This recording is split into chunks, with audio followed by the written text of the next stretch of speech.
Hey guys, what's going on? Welcome back to the channel. If you're new here, hi, how are you? My name is Angela, and in today's video, I'm gonna be showing you guys how to do applique. So I'm gonna be doing stuff for 4th of July. So I'm gonna make a boy shirt and a girl shirt. For the blanks, I'm gonna be using AJ blanks. So this is the red girl's ruffle bottom shirt. And then for the boy, I'm going to be using the light blue shirt. Those can be purchased at ajblanks.com. Free shipping on your orders over 200. I'm gonna buy my designs off Etsy, then I'm gonna take you into EMBROIDERY Essentials, which is the editing software I use because I have Mac. That allows you to like change colors, fonts, all that. So it's a good software, and it's I think like $139, but it's not like a monthly thing, it's just one-time fee. There's a link down below if you would like to get that software. It's good on Mac and PC. So we're gonna try to make 2 designs, and I'm gonna show you guys the entire process from start to finish in the software and then embroidery application wise. Let's get into it. The number one question you guys ask me is how do I hoop these straight?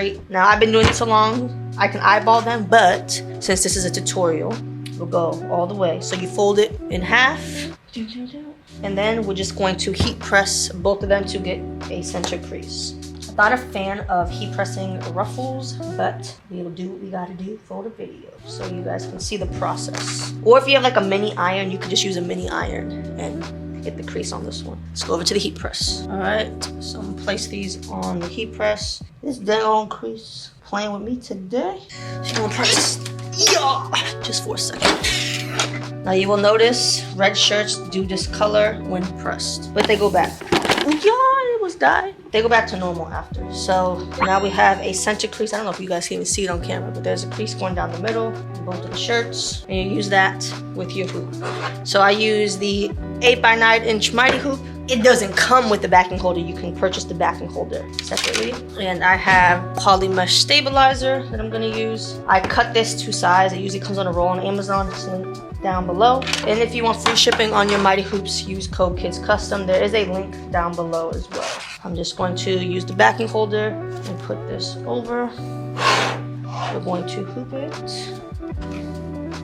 And with this, I always like to read the words on my backing holder. That way I know it's straight, because it's very easy to tell with the words. And then also my crease is straight down the middle of both. And then I just get my mighty hoop. Warning, label should always be face up. And then just snap it into place. These holes are the center of the shirt, and it lines perfectly up with the holes on top and bottom. That also helps to make sure it's centered. The other thing with the kid size that makes it so much easier to hoop is the seams should be on the edge of both sides of the hoop. That's also how it's super easy to make sure it's hooped straight. And then I always like to pull them, the ruffles especially, to make sure it's taut. Now these are the 2 fabrics I'm gonna be using. Yes, I know it's supposed to be like 4th of July. I don't have like fabric. I know, shocking. That's like 4th of July theme. I looked everywhere in my house yesterday, and I'm like, I know I have them, I just can't find them, so whatever. This is a Santa Claus fabric, but it's fine, you know? It'll be my 4th of July theme. I mean, it's kind of blue. It's teal. So this is a Santa Claus lane from Riley Blake, and then this is Kaleidoscope fabric from Riley Blake. I will need to use Heat and Bond Light. This is Heat and Bond Light. I buy this really big bolt off Amazon because it's way cheaper than buying piece by piece. Again, there's a link down below for all the supplies I buy off Amazon. And what this does is it makes sure your fabric is nice and neat, not wrinkled. It helps with frame. Your finished design will look so much better with this. So I'm gonna go ahead and cut a piece for both pieces of fabric. Garbage scissors. These are actually good scissors. I ruined them by using them for 10 million things. A piece of fabric. The USA. Okay, should be bigger than this. Just gonna be bigger. Ow! Damn it. Just cut my finger with the scissors. Oh, I'll be back. And we're back. Got a band-aid. Stupid scissors. Ugh. Now for the heat and bond. So the rough side is what's gonna go onto the fabric. That should be good.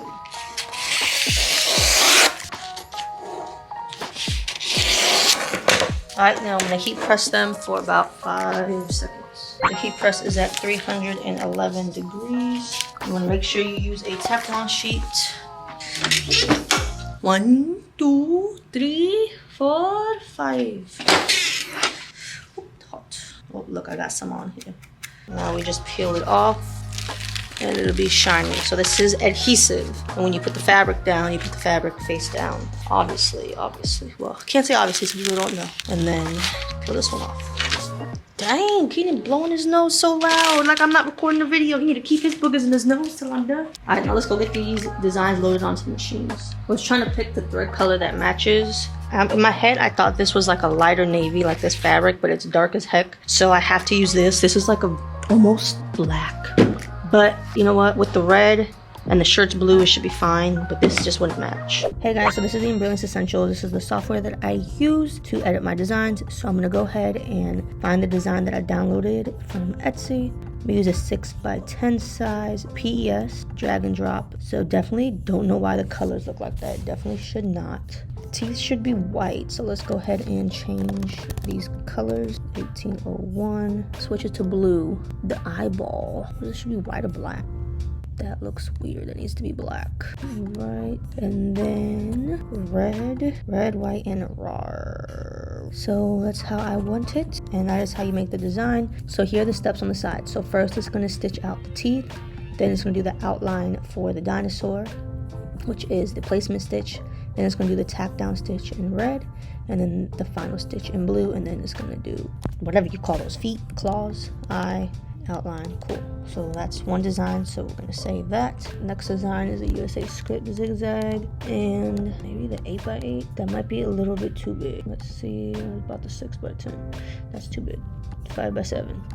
Hold on. This should be fine. And let's see the steps. So it has placement, tack down, zigzag. Now with these, what I find interesting is you can usually see the outline stitch. So I'm gonna do this on a red shirt, so I want the outline to be blue. I try to pick colors that aren't too noticeable, like contrasting too much. That should be fine. So placement, tack down, then I'm gonna save this one. All right, so I'm gonna load the first machine, which is cash. I'm gonna load this with the red, white, raw dinosaur design. That's a cute design I used to have on here. So then I'm gonna go here to color sequence. This is where you put in all like the stops that you want the machine to do. I'm gonna clear this because this is all the old colors. So what I'm gonna do now is switch to active colors, and I can just drag and drop the colors as they coordinate with my machine. The navy is on thread 2, the red is on 1, and the black is on 7. Click apply now, so then it automatically put in everything in order. Now because this is applique, I have to make the machine stop when I want it to stop to place the fabric and to cut the fabric. So if I go here, it says step 4, this is at 0, step 0. So step 1, it tells me it's gonna do the teeth, because you see it, I don't know if you saw that. It went from gray to white. So I don't want it to stop there. I wanted to keep going. Step 2, this is the placement stitch, which is gonna tell me where to put the fabric. So I wanted to stop after it stitches this so that I could place the fabric. So between step 2 and 3, I needed to stop. So I'm gonna hit applique. So now there's an applique stop between 2 and 3. Next step, now it changed to red. It did the tack down stitch on top of the fabric. I needed to stop before it gets to the next step so I can cut it. So I hit the applique button. Step 4 is satin stitch around. 5 is the white. 6 is the eye. 7 is the roar, and so on and so forth. So you can go through all the steps, and that's it. Click apply. Okay, and I'm done loading that design. So it's ready to embroider. Now I'm gonna load the next design, which is the USA script applique. So here's the design. Like I said, it's not really USA colors, but it's okay. It's literally 3 colors or 2 colors, so I don't even need to do like the drag and drop. So step 1 is gonna be teal, because that's gonna be the tack down stitch. So right now it's nothing. Step 1, you kind of can see it, I don't know, on camera. It did like a white placement stitch. Then I needed to stop so I could put the fabric in. Step 2, you definitely couldn't see that, is the tack down stitch is white, you couldn't see it. I needed to stop so I can cut. And then step 3 is gonna be teal again, so you can see it. So go from the beginning, none, 1, 2, 3. All right, and that's it. Just hit apply, and okay, ready to embroider. In terms of placement on these shirts, I make sure the design goes up as high as it possibly can, because the mighty hoop already, or at least on the Melcos, it won't stitch but like an inch after the hoop, which is exactly how far down kid shirt should be for the collar. All right, I'm just gonna head and push start.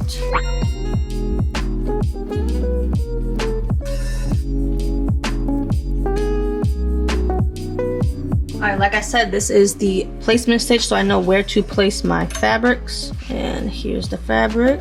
And I just make sure that it is totally covered and that heating. Everything has heat and bond light on it. And we'll push start, and it's gonna do the tack down stitch.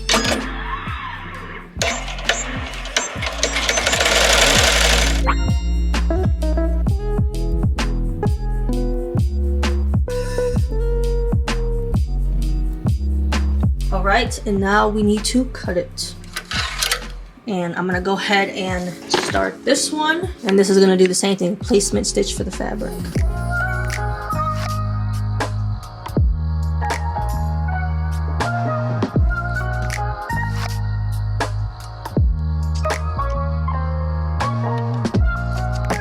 All right, so now I'm gonna place this fabric. Now you see how this has holes? By holes, I mean like, I need to make sure that this is cut out and this is cut out. I'm gonna try to cut them now versus trying to dig my scissors in there afterwards. Keyword try, especially with a camera in front of me. Let me cut this fabric down because I don't want any bubbles. So I'm gonna cut it to make it a little bit shorter. All right, so I cut it down so it fits better in the hoop. But now what I was mentioning is I wanna cut a little sliver in here so that it, did it even cut? These boo-boo scissors. All right, it's a little hole so that it's easier to cut after the fact. This is so hard with the camera in the way. So I want to make sure that is here. And then I want a little hole. I need some better scissors. Here they are. To cut. Oh, see, I almost cut the whole shirt. Right here. Right. And then we're going to go ahead and stitch it.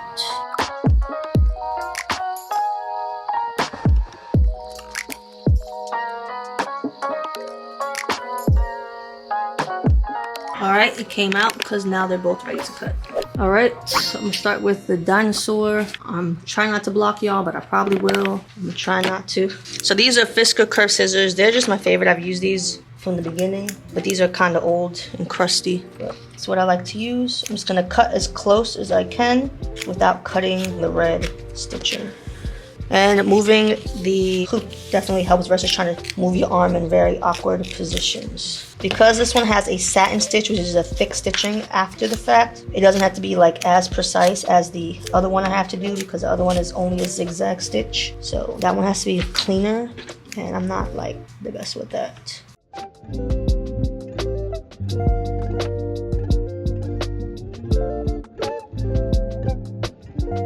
Oh Lord.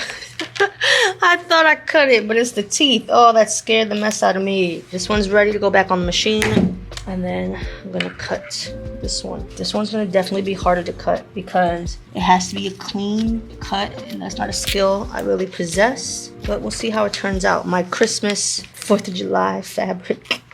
I think it's cute anyways, whatever. Now you see why it was important to cut these holes out first, because trying to dig these scissors in here was gonna be a problem. It is so hard. I should have used a different color outline, but I guess I couldn't because of it's just so see-through.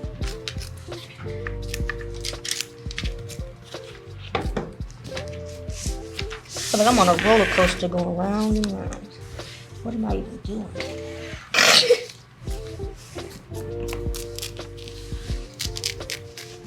My tip for cutting with scissors, I never cut with like the tip, I cut like with the middle of the scissors to give it longer cuts. If that makes any sense. We did it, USAA.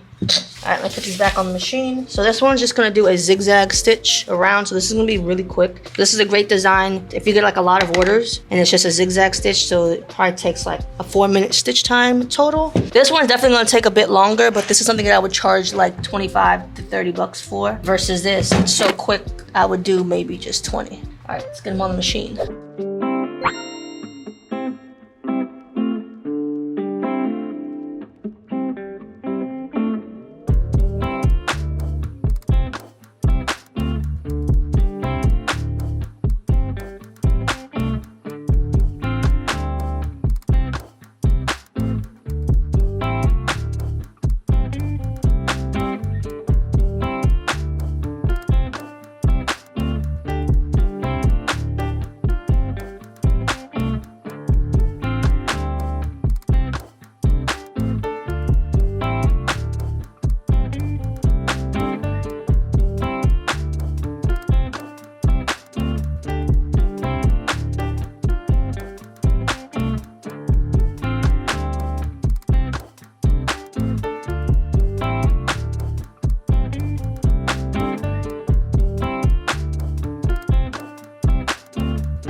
Alright, so here are the shirts. So, a few things to note if you're new to embroidery. All this white here, that's actually the bobbin showing up because this is such a dark color. I didn't use black bobbin just because I obviously have white text. Overall, I still think it's really cute. So now what you do is you flip it inside out.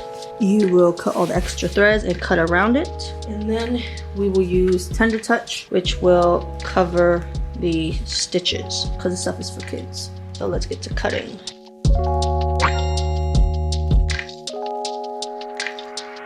I'm trying to make sure I can even see myself cutting. This is horrible.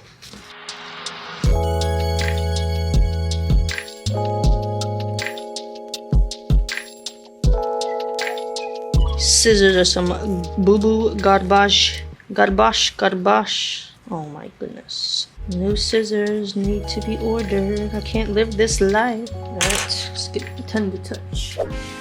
I always like to do a quick press first.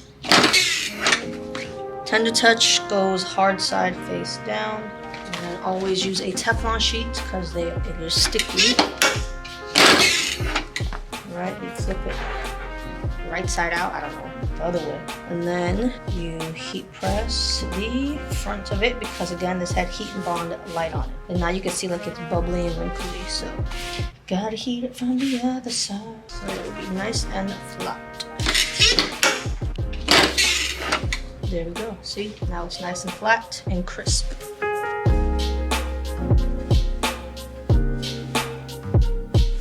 This is 310 degrees for like 7 seconds. Same thing because I have heat and bond, I need to heat press the front. Alright, so here are the final results. Focus, focus, and focus. Yeah, I think they turned out super cute. That's it for today's video. If you enjoyed, please give the video a thumbs up. Consider hitting the red subscribe button and the bell icon. That way you're notified when I upload a video. And Keena's just walking through my outro. Bye. Thanks so much for watching, guys, and I will see you in the next one. Bye.